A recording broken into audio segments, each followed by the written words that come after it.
Welcome, friends. Today is one of my message in a bottle podcast or episodes. What does that mean? Message in a bottle. It's about nothing in particular, but about everything. And since it's a message in a bottle, it might mean something to somebody somewhere along the way. Here we are, beginning August. Football teams are getting ready to start. They got fall camps, and I don't know what the NFL is doing, don't care. And the Red Sox are on a tear. How have they won, what was it, 35-3? I haven't looked at it, but I did look at the baseball standings before the Braves made it too hard to do. I don't even look at it anymore. Baseball is not that interesting to me. It used to be my childhood game. And now I just don't care about it. I guess the big bases or something, the pitch clock. It's not even a game I fell in love with as a kid. I don't like this game. I never liked it at all. I don't like it at all. Baseball reminds me of the little game that kids play where they make up the rules as they go. Baseball sounds like a game that Calvin would have invented for Hobbes to lose to him, or something like that. The Dodgers can spend $1 trillion, and the Padres spend $30, and they play in the same league. And what I was getting at, the Red Sox, I was looking at the American League earlier, like 2 months in, about a month ago. And like there weren't any good teams. For forever, there was only 3 winning teams in the American League. Like 60 games in, 3 winning teams, and one of those was barely a winning team. There were about 8 teams that were hanging around 500. I figured they would eventually get it together and it'd be a normal league. But maybe that Red Sox run is just because the league is terrible, and the Red Sox got a new manager and they got a little spit in their gut, and they're winning 35 out of 38. Oh, check back when you've won 60 out of 70, and we'll see what happens. Good luck. Good luck, Boston. I would like to see you go run the table and have another Colorado Rockies. What? How ironic would that be? If the Red Sox pull what the Rockies almost did. You guys remember that, don't you? When they had to win every game, 35 games away from the end of the season. They were still technically in, and they won them all. They won every playoff game until they had to wait for the Red Sox to come finish, and they had a 10-day wait, and they didn't win much after that. Maybe the Red Sox are going to duplicate that. Maybe they'll run the table and lose in the Game 7 of the World Series. That would be a good story. But since this is a message in a bottle, when it floats upon your pier, maybe you'll know, and you already know what happened to the Red Sox in that magical year of 2026 when they fired a manager and rolled off 35 out of 38 or something like that. Pretty amazing stuff. Pretty amazing stuff. But I digress. Well, you can't digress on a video like this because I'm talking about anything that comes to mind. It's hot. I just got out of a walk in the woods and it's very hot. I just found a spot out there that felt like air conditioning. Trees surrounded it. Nice little kind of relatively open spot. You could have pitched a tent there, popped a grill, and spent the day there. Or you could have spent the day there with whatever you had with you. Hurricane season might be rough this year. We've had rain here like 5 straight days in the afternoon, almost exactly at the same time. Thunderstorms, heavy showers, and the puddles begin to pile up. I've got a puddle at the bottom of the hill there that's looked like a river 2 days ago. I call it the river because it used to be. You could tell it used to be something was flowing down there. Place I'm at, it's got a lot of erosion and probably had a lot of water at one time. So when you get a little rain, it becomes a different place. Kind of like taking a vacation somewhere.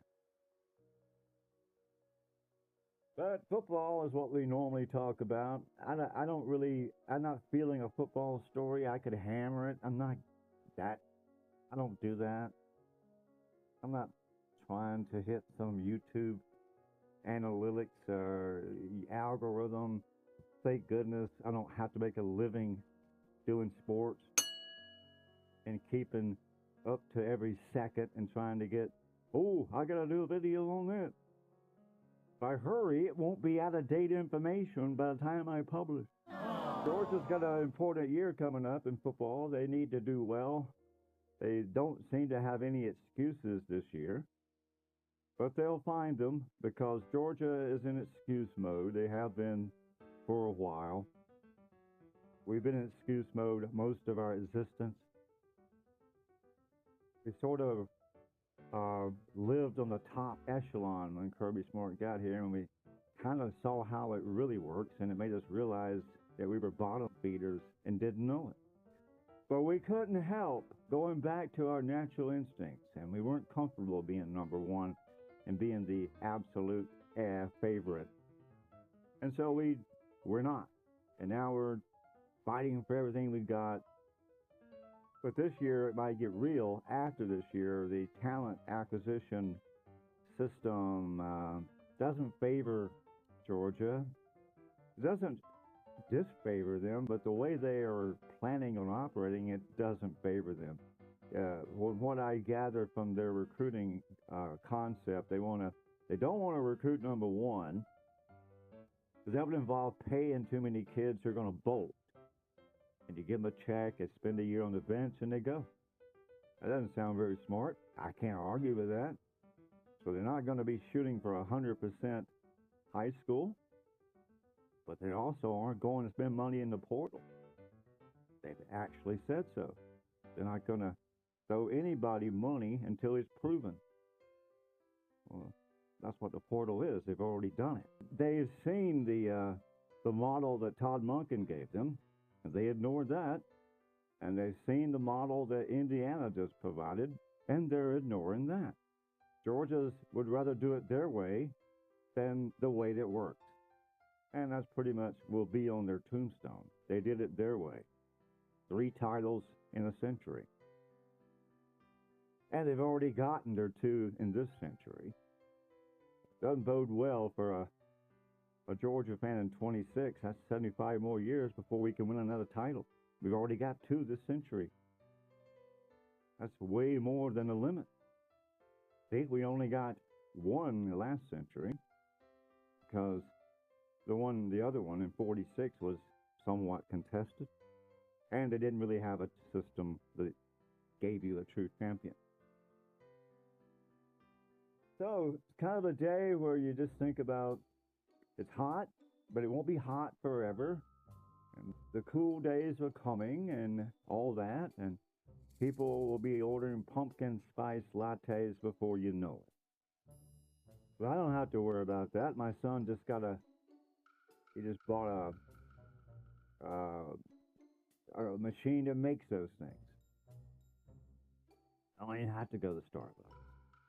All I gotta do is punch a button and get a pumpkin spice latte anytime I want. And guess what? I don't even have pumpkin spice latte ingredients because I don't like them. Pumpkin is a nice flavor. Pumpkin's a nice flavor, but it has nothing to do with coffee. Sorry, folks. I know that's going to irritate some people. So what are the odds that I could sit out here and ruminate long enough to keep 20 million people interested? Not very good.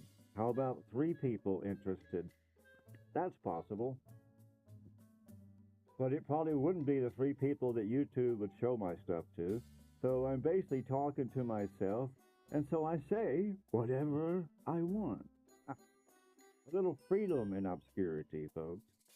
There really is some freedom in that. So, what's really been on the mind lately? We like our little bread and circus. We got sports. We got all kind of things that keep us distracted. We can watch shorts. We can watch all kind of goofy people. And believe me, there's some really funny people out there. I kind of envy them, the ones that can make those shorts. They are some pretty good actors, but where else are they going to go? Probably, yeah, your favorite short producer would probably be on a sitcom in the 70s. Or he would have gave it his best shot and would now be, doing something real and productive.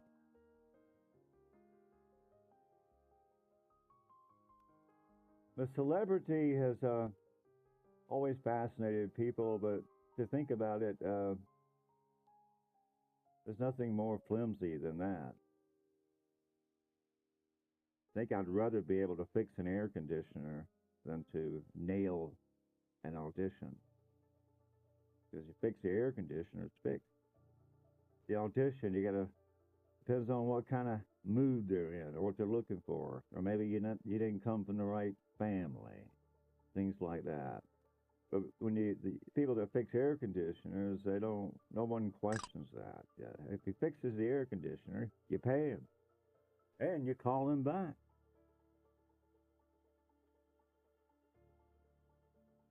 I say that because my cousin's got an operation. He does that. I don't fix air conditioners. I call my cousin, and he'll come fix it, and he has many times.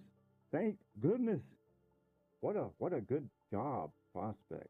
Air conditioning in the South. Man, that's a good gig. That's kind of like being like making what do you call it, a tailor in New York. It's a good skill, and a lot of people want your product.